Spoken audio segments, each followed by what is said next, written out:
நடிகை சனம் ஷெட்டி தான் மருத்துவமனையில் அனுமதிக்கப்பட்டிருப்பதாக தற்போது அவரை வெளியிட்டிருக்கிற புகைப்படம் இணையத்தில் வைரலாகி வருகிறது. தமிழ் சினிமாவில் அம்புலி போன்ற வித்தியாசமான கதைக்களம் கொண்ட படங்களில் நடித்ததன் மூலமாக தான் கவனம் பெற்றவர் தான் நடிகை சனம் ஷெட்டி. தமிழ் மட்டுமில்லாமல் தெலுங்கு, மலையாளம், கன்னடம் அப்படின்னு சொல்லி பல தென்னிந்திய மொழி திரைப்படங்களையும் அவங்க நடிச்சிருக்கிறாங்க. அதே நேரத்தில் மாடலிங் துறையிலையும் அவங்க சிறப்பாக செயல்பட்டு தனக்குன்னு ஒரு அடையாளத்தை உருவாக்கினாங்க. திரையுலக பணிகளோட மட்டுமல்லாமல் சின்ன திரை உலகிலையும் அவங்க பிரபலமானவங்க.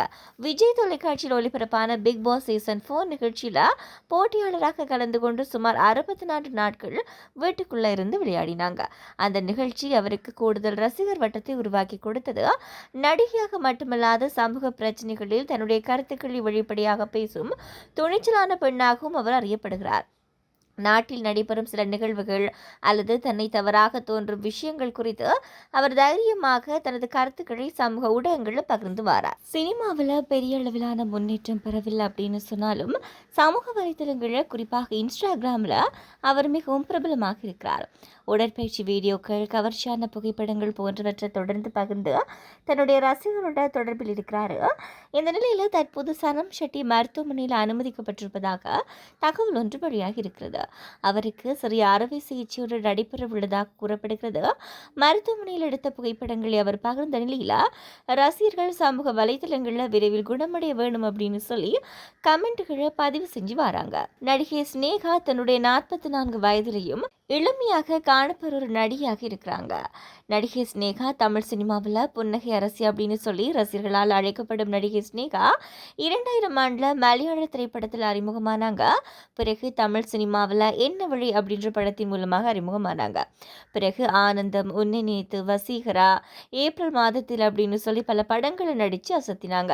நடிகை ஸ்னேகா அச்சமுண்டு அச்சமுண்டு அப்படின்ற படத்தில் நடிகர் பிரசன்னாவுடன் நடித்த போது அவரை காதலித்து 2012ஆம் ஆண்டு திருமணம் செய்து கொண்டாங்க. இந்த தம்பதியினருக்கு விஹான் அப்படின்ற மகனும் ஆத்யாந்தா அப்படின்ற மகளும் இருக்கிறாங்க. அவ்வப்போது சுற்றுலா சென்று புகைப்படங்கள் வெளியிடுறத வழக்கமாக வச்சிருக்கிறாங்க. இந்த நிலையில கோடை விடுமுறையை சமீபத்தில் கொண்டாடி முடிச்சிருக்கிறாங்க. ஸ்னேகா தன்னுடைய அடுத்த வேலையை ஆரம்பிச்சிட்டாங்க. பிரபல டிவியில் ஒளிபரப்பாகும் டான்ஸ் ஜோடி டான்ஸ் நிகழ்ச்சியில் நடுவராக இருக்கிறாங்க. இதற்காக இவங்க அணிஞ்சு வந்த உடை பார்வையாளர்களை பிரமிப்பில் ஆழ்த்தி இருக்கிறது. அதாவது இவருக்கு வயது 44 ஆனாலும் இளம் முன்னணி நடிகைகளை ஓவர்டேக் செய்யும் அளவுக்கு தன்னுடைய அழகை பராமரித்து வாராங்க அப்படின்ட்டு சமூக வலைத்தளங்களில் ரசிகர்களால் கருத்து பகிரப்பட்டு வருகிறது. நடிகை த்ரிஷா விரைவில் அரசியல் நுழைய போகிறார் அப்படின்னு சொல்லி அடிக்கடி பேச்சுகள் வர தொடங்கி இருக்கிறது. அவர் முதல்வர் விஜயுடன் நிகழ்ச்சிகள் ஒன்றாக கலந்து கொள்றதால இந்த பேச்சு வர தொடங்கியது அப்படின்றதும் குறிப்பிடத்தக்கது. இந்த நிலையில இன்று மாலை 7 மணிக்கு ஒரு முக்கிய அறிவிப்பை வெளியிட போவதாக த்ரிஷா தெரிவிச்சிருந்தாங்க. அரசியல் பற்றிய அறிவிப்பா அப்படின்னு சொல்லி ரசிகர்கள் எதிர்பார்ப்பு இருந்தாங்க. அந்த அறிவிப்பும் வந்திருக்கிறது. நடிகை வரலட்சுமி சரத்குமார் தொடங்கியிருக்கும் பிக்கிள் பால் டீம் பற்றிய அறிவிப்பை தான் த்ரிஷா வெளியிட்டிருக்கிறாங்க. சென்னை தமிழ் டைட்டன்ஸ் அப்படின்னு பெயரிடப்பட்டு இருக்கும் அந்த டீம் பற்றி பேசியிருக்கும் த்ரிஷா வரலட்சுமிக்கு வாழ்த்தும் தெரிவிச்சிருக்கிறாங்க. இன்றைக்கு பிரபல இசையமைப்பாளர் ஜிவி பிரகாஷ் குமாரனுடைய பிறந்த நாள் அப்படின்னு சொல்லப்படுகிறது.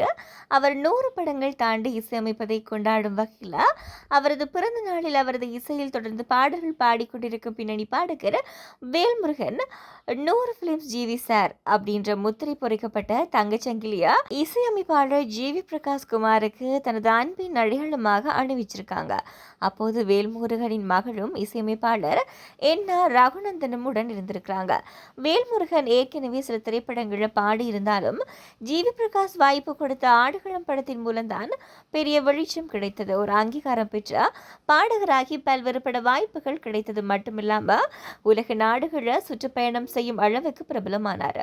அன்று இசையமைப்பாளர் ஜிவி பிரகாஷ் போட்ட அடித்தளத்தின் விளைவாகத்தான் 1000 பாடல்கள் பாடி 19 ஆண்டுகளாக தொடர்ந்த இசைத்துறையில பயணம் செய்து வருவதாக கூறுகிறார். ஜி பிரகாஷ் இசையில வேல்முருகன் பாடிய ஆடுகளம் படத்துல வந்த ஒத்த சொல்லால பாடல், சகுனியில் வந்த போட்டது பத்தல, கொம்பன்ல கருப்பு நிறத்தழகி, அசுரன்ல கத்தரிப்பு வழகி போன்ற பல பாடல்களை பெரிய வெற்றி பெற்றது. இது பற்றி வேல்முருகன் கூறும்போது, எனக்கு ஆடுகளம் தொடங்கி சகுனி, கொம்பன், செம, அசுரன், யானை, வீரதீர சூரன், தாண்டவம், மீண்டும் ஒரு காதல் கதை, ரெபல் அப்படின்னு சொல்லி தொடர்ந்து அண்மையில் பெரிய வெற்றி பெற்ற பராசக்தி வர 25 படங்கள் தொடர்ச்சியாக வாய்ப்பு கொடுத்து என் வாழ்வில் ஒளியேற்றி வைத்த என்னுடைய அன்புக்குரிய சேமிப்பாளருக்கு என் நன்றியை தெரிவிக்கும் வகையில் தான் நான் இன்று அவரை வாழ்த்தி விட்டு வந்தேன். இன்னும் நானும் என் குடும்பமும் மகிழ்ச்சியாக வாழ்ந்து வருகிறோம் அப்படின்னு சொன்னா அதற்கு காரணம் அவர் கொடுத்த பாடல் வாய்ப்புகள் தான் அப்படின்றது பொய்யில்ல. அவருக்கு என்னால் எப்படி நன்றி சொல்றது அப்படின்றது தெரியல.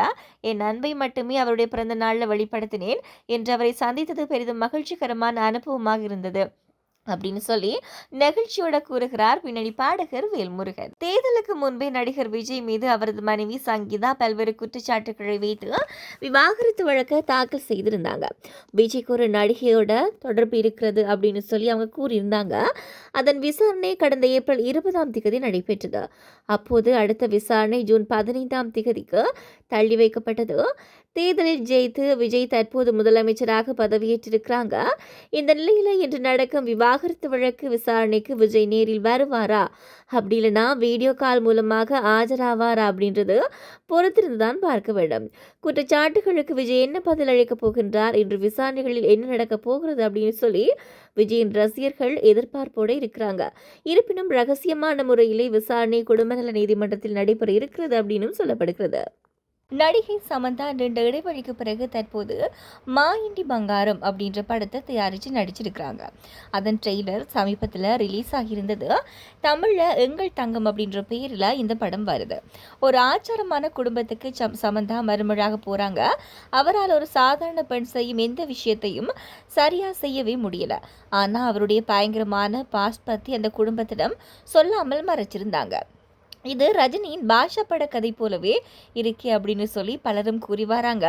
இந்த நிலையில் எங்கள் தங்கம் பட இயக்குனர் நந்தினி ரெட்டி அளித்த பேட்டியில் இந்த படம் பாஷா சாயலில் தான் இருக்கும் அப்படின்னு சொல்லி தெரிவிச்சிருக்கிறாங்க. மேலும் இது ஸ்பை த்ரில்லர் படம் எல்லாம் இல்லை அப்படின்னு விளக்கம் கொடுத்திருக்கிறாங்க. தமிழ் சினிமாவின் முன்னணி ஹீரோவாக சூர்யா நடிப்பில் பிரம்மாண்ட பொருட்செலவில் உருவாக்கி கடந்த மே மாதம் வெளிவந்த திரைப்படம் தான் கருப்பு. 2026 ரசிகர்களால் பெரிதும் எதிர்பார்க்கப்பட்ட டாப் 10 திரையரங்குகளில் இதுவும் ஒன்றாகும். ஆர்ஜி பாலாஜி இயக்கத்தில் உருவான இந்த படம் கலவையான விமர்சனங்களை எதிர்கொண்டாலும் கூட ரசிகர்களின் எதிர்பார்ப்பை பூர்த்தி செய்தது. முதல் நாளில் இருந்தே பாக்ஸ் ஆஃபீஸில் வசூலை வாரி குவித்து வரும் கருப்பு திரைப்படம் 100 கோடி 200 கோடி 300 கோடி அப்படின்னு சொல்லி தொடர்ந்து ஒவ்வொரு மைல்கல்லாக கடந்து சாதனை படைத்தது. திரையரங்குகளில் பட்டையை கிளப்பி வரும் கருப்பு நேற்று ஓடிடியில் வெளிவந்து அங்கேயும் நல்ல வரவேற்பை பெற்று வருகிறது. என்னதான் ஓடிடியில் ரிலீஸ் ஆகி இருந்தாலும் கூட திரையரங்குகள் மூலம் வசூலை இன்னும் மழை வருகிறது. இந்த நிலையில் 29 நாட்களில் கருப்பு திரைப்படம் உலகளவில் 332 கோடிக்கு மேல் வசூல் செய்திருப்பதாக தகவல் வெளியாகி இருக்கிறது. நடிகர் சிம்ரன் 90ஸ்களில் தொடங்கி தமிழ் சினிமாவில் முன்னணி நடிகையாக வலம் வந்தவங்க. தற்போது அவங்க குணச்சித்திர ரோல்களில் மட்டும் படங்களை நடிச்சு வராங்க. சிம்ரனுக்கு எந்த அளவுக்கு ரசிகர்கள் இருக்கிறாங்க அப்படின்னு சொல்லித்தான் தெரிய வேணும் அப்படின்றது இல்லை. அவங்க திருமணத்துக்கு பிறகு படங்களை நடிக்கிறத குறைச்சி கொண்ட நிலையில் அதன் பிறகு மீண்டும் நடிக்க தொடங்கி குணச்சித்திர ரோல்களை நடிச்சு வராங்க. சிம்ரனுக்கு அதீப் அப்படின்ற மகன் இருக்கிறாரு. தற்போது 21 வயதாகும் மகனின் போட்டோக்களை சிம்ரன் தற்போது வெளியிட்டிருக்கிறாங்க. குழந்தையாக இருந்த போது எடுத்த போட்டோ மற்றும் தற்போது 21 வயதில் இருக்கிற போட்டோவை ஒப்பிட்டு சிம்ரன் தன் மகன் பற்றி நெகிழ்ச்சியாக பேசியிருக்கிறாங்க. சூப்பர் சிங்கர் புகழ் சிவாங்கி தன்னுடைய அம்மாவின் 52வது பிறந்த நாளுக்கு சர்ப்ரைஸ் கொடுத்த அசத்திய காணொலியை தற்போது ரசிகர்களுடன் பகிர்ந்திருக்கிறாங்க.